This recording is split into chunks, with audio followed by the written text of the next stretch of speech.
discípulos aprendiéramos de ellos, y por eso en este tiempo la tenemos en nuestras manos, amados hermanos. Se los compartía la clase pasada, espero no lo graben esto, y les decía que tú lees Mateo, ¿no? Y entonces llegas al siguiente evangelio y empiezas a leer y dices, pues es que es lo mismo, ¿no? O sea, no, pues ya me brinco hasta Hechos, ¿no? Porque pues ya... Pero sin saber o entender que cada uno de los escritores de la palabra, cada evangelio tiene su propia presencia de Dios,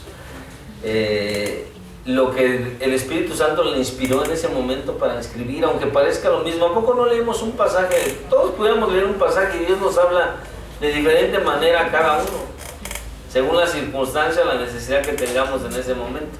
Y Dios nos habla de diferente manera. Entonces es muy, muy, muy padre si usted ya lo leyó, volverlos a retomar. Y créame, cuando nosotros venimos a una clase de estas, en este caso Mateo, y vamos a la casa y empezamos a leerlo, ustedes verán cómo es Dios y vamos a comprender mucho más de lo que el Señor está hablando a nuestras vidas, ¿no?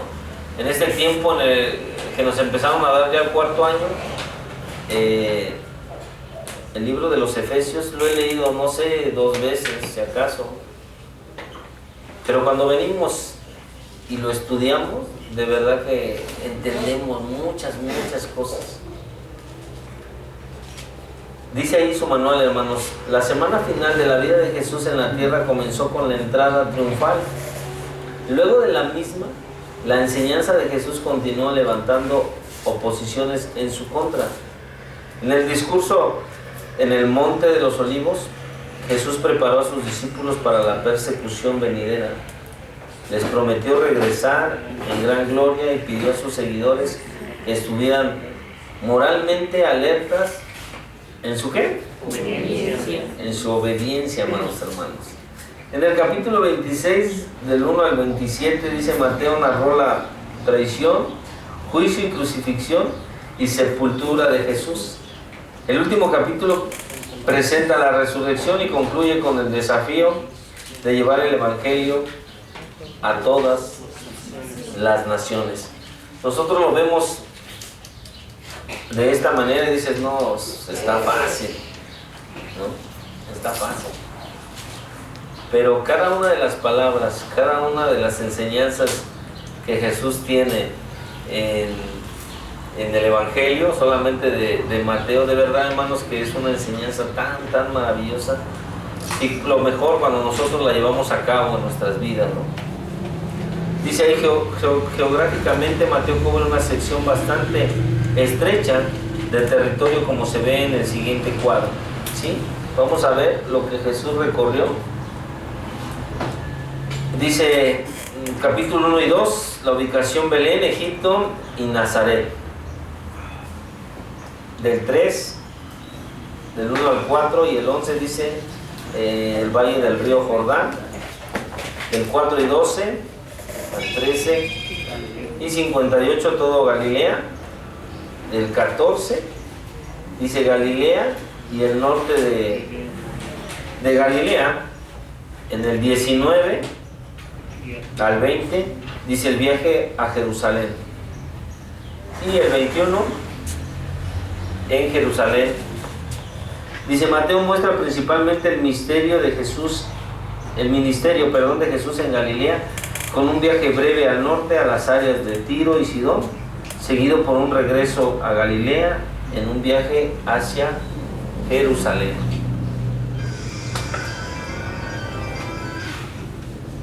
Dice aquí unas características. La iglesia primitiva consideró que Mateo había sido escrito principalmente para una audiencia hebrea y fácilmente se puede ver evidencia para ello. Lo que decíamos hace rato, ¿no?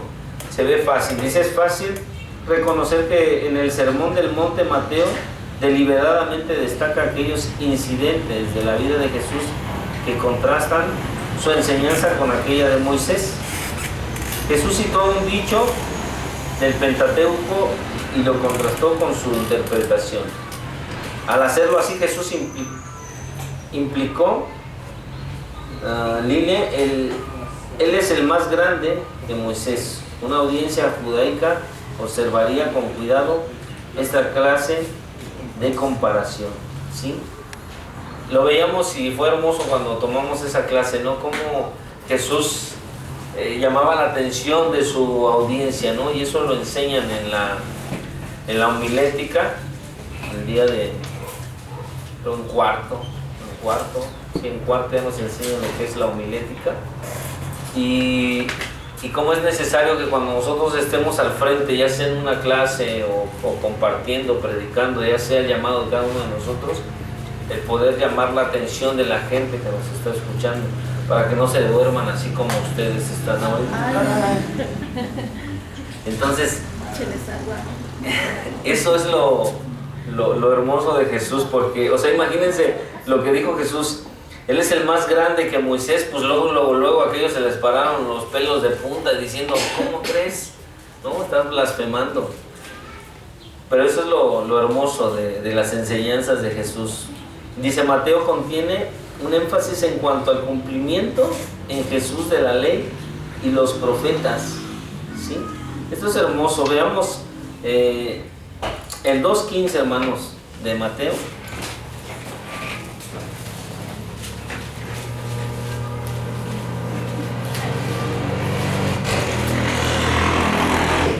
Desde el 14, si alguien me ayuda, de favor.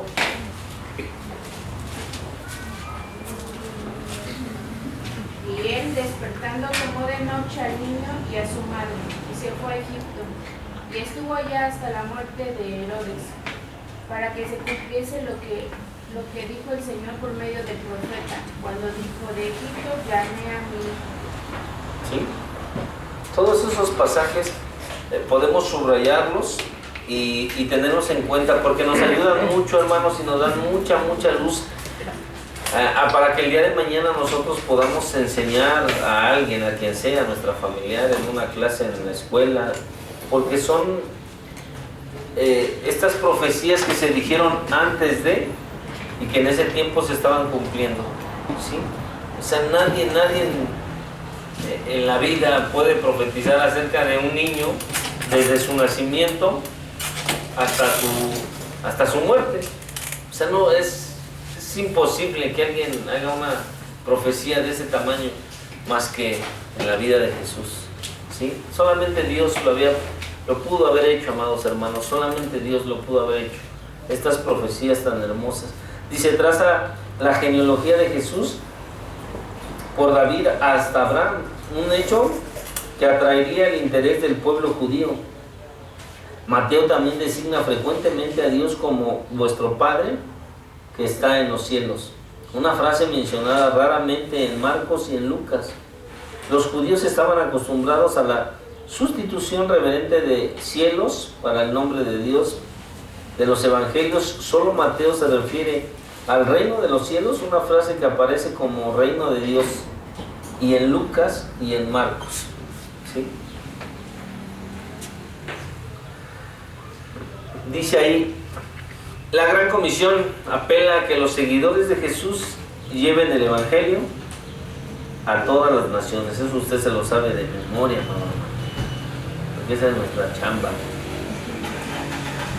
Dice en el 2.1.12, los magos sabios, que no tiene nada de magos, eran sabios, que son gentiles, llegan para adorar a Jesús justo después de su nacimiento. Mateo inserta el dicho de Jesús de que muchos vendrán del oriente y del occidente y se sentarán con Abraham, Isaac y Jacob en el reino de los cielos, pero los hijos del reino serán echados a las tinieblas de afuera. Vamos a leer ese, hermano. Mateo 8. Es hermoso, de verdad que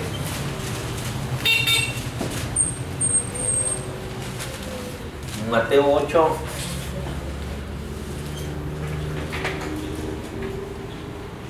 Desde el 10, hermanos, si alguien me ayuda, de favor. Al oír Jesús se maravilló y dijo a los que le seguían, de cierto os digo que ni aún en Israel he hallado tanta fe. Y os digo que vendrán muchos del oriente y del occidente, y se sentarán con Abraham e Isaac y Jacob en el reino de los cielos.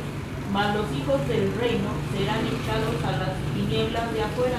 Ahí será el lloro y el crujir de dientes. Entonces Jesús dijo al centurión: ve, y como creíste te sea hecho, y a su criado fue sanado en aquella misma hora. ¿Sí? Cuando dice la palabra, y os dijo que vendrán muchos del oriente y del occidente, y se sentarán con Abraham, Isaac y Jacob en el reino de los cielos. Pongan, y vendrán muchos de allá de México, y se sentarán con Abraham, con Jacob. Entonces esas son promesas de parte de Dios para nuestras vidas, ¿no? Porque este era un incircunciso, era un centurión, no conocía, ¿sí? Y tenía más fe aún que los escogidos de Dios.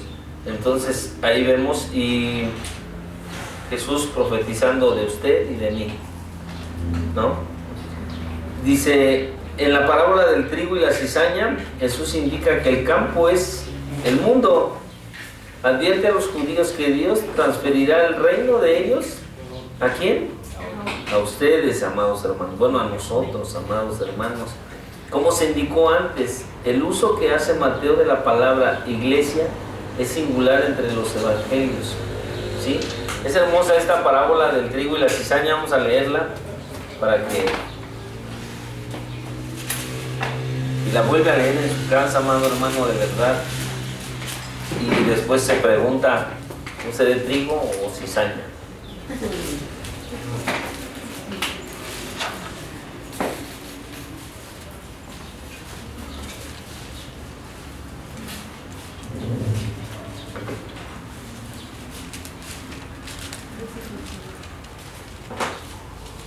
Desde el 36, amados hermanos, yo se las leo, dice: entonces, despedida a la gente, entró Jesús en la casa, y acercándose a él, sus discípulos le dijeron: explícanos la parábola de la cizaña del campo.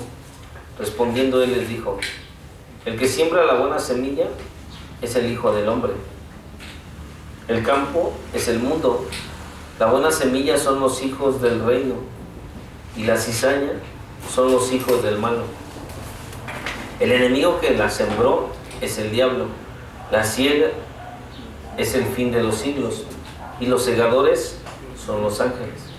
De manera que como se arranca la cizaña y se quema en el fuego, así será en el fin de este siglo. Enviará el Hijo del Hombre a sus ángeles, y recogerán de su reino a todos los que sirven de tropiezo y a los que hacen iniquidad, y los echarán en el horno de fuego. Ahí será el lloro y el crujir de dientes. Entonces los justos resplandecerán como el sol en el reino de su Padre. El que tiene oídos para oír, que oiga.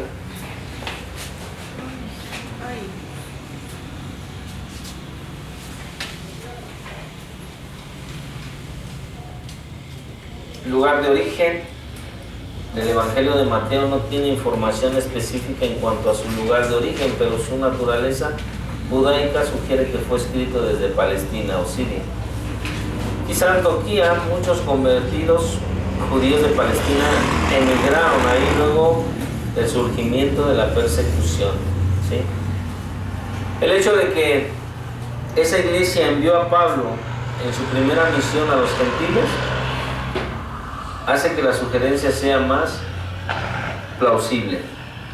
Un hecho adicional que apoya un origen de Antioquía es el uso que hace de este evangelio el líder cristiano Ignacio del siglo II, quien fue obispo en Antioquía. No hay ningún asunto de importancia que dependa de la determinación del lugar de escritura, ¿sí? El propósito, como ya lo habíamos visto anteriormente, dice: a diferencia del Evangelio de Juan, Mateo no tiene una declaración precisa de su propósito. Sin embargo, algunas indicaciones de su intención ya han aparecido en nuestro estudio de las características del Evangelio, ¿sí? Y lo vimos, ¿no? El enseñarnos que va a haber persecución, el enseñarnos y el decirnos que tenemos que chambear y traer fruto, ¿no? Traer almas al reino de Dios. Toda la enseñanza que está ahí es para ayer, para hoy y para siempre, amados hermanos, para siempre. Dice, Mateo escribió con el propósito especial de alcanzar al pueblo judío. Mateo se interesaba en que los lectores comprendieran la persona y la obra de Jesús a fin de que tomaran una decisión inteligente en cuanto a él. Dice, Mateo muestra un interés profundo en preservar las enseñanzas de Jesús. Esto es evidente particularmente en las secciones de discursos. El contenido del Evangelio de Mateo sugiere que él escribió principalmente a la etnia judía para presentar el Evangelio y llevarles a una entrega inteligente a Cristo. Después de esa entrega, Mateo deseaba que ellos entendieran la enseñanza de Jesús, de modo que pudieran crecer, obedecerle y cumplir la gran comisión. Lo que yo les decía, ¿no, amados hermanos? Para ayer, para hoy y para siempre. Esa es la enseñanza de este Evangelio, ¿sí? Que nosotros, amados hermanos, podamos crecer, podamos obedecer lo que ahí está escrito y cumplir con la gran comisión. Si nosotros llevamos esto, como dice ahí en su manual, crecer primeramente, por eso estamos aquí, después obedecer a la palabra de Dios, sin problema vamos a cumplir la gran comisión, hermano, de verdad. Algo dentro de nosotros nos va a llevar a compartir el Evangelio, nos va a llevar a que la gente de verdad, a que podamos mirar la necesidad que la humanidad tiene de Jesús, que la gente tiene de Cristo, que nuestros familiares tienen de Jesús. Pero por eso precisamente estamos aquí y llevando el estudio y terminando su licenciatura y lo que sigue, de verdad, hermanos, que el Espíritu Santo nos va a mover a eso. Nos va a mover a eso, a esa gran comisión. Y siempre lo hemos dicho. En la palabra de Dios el Señor solamente necesitaba un loco por él, y decían, con este, y las cosas que hizo. Pero imagínense, ¿cuántos somos aquí? 20, 25 locos. Lo que podemos hacer para el reino de Dios. O sea, eso es lo que debe de estar en nuestro corazón, amados hermanos. ¿Sí? Que todos estamos pues esforzándonos, porque no es fácil desmañanarse, estar aquí y poder aprender, pero que el día de mañana el Señor cumpla el propósito de nuestras vidas y ver que todos, unánimes, como una sola iglesia, hermanos, cumplamos el fin y el propósito de Mies Neslán. Sí, todos unánimes y juntos. Que cada uno hagamos nuestra chamba de verdad, hermanos, que eso va a ser lo hermoso y lo glorioso en nuestras vidas. Cuando en nuestro crecimiento espiritual entendamos que no es más el que está predicando, que no es más el que está enseñando, que el que barre, que el que limpia, que el que acarrea. Cuando nosotros podamos entender eso, amados hermanos, creceremos, pero como iglesia, como reino de Dios, y será glorificado Cristo. No una persona, no un pastor, no un líder, no una iglesia, no, hermanos. Será exaltado Jesucristo. Y eso es lo que debe de estar en nuestra mente y en nuestro corazón. ¿Sí? Por ahí se me regalan la hora, amados hermanos. 10:17. ¿Preguntas? ¿Alguna pregunta? Por eso terminamos. Seguimos con el Evangelio de Marcos. Pero vamos a desayunar, ya se ve así como que con hambre, porque empecemos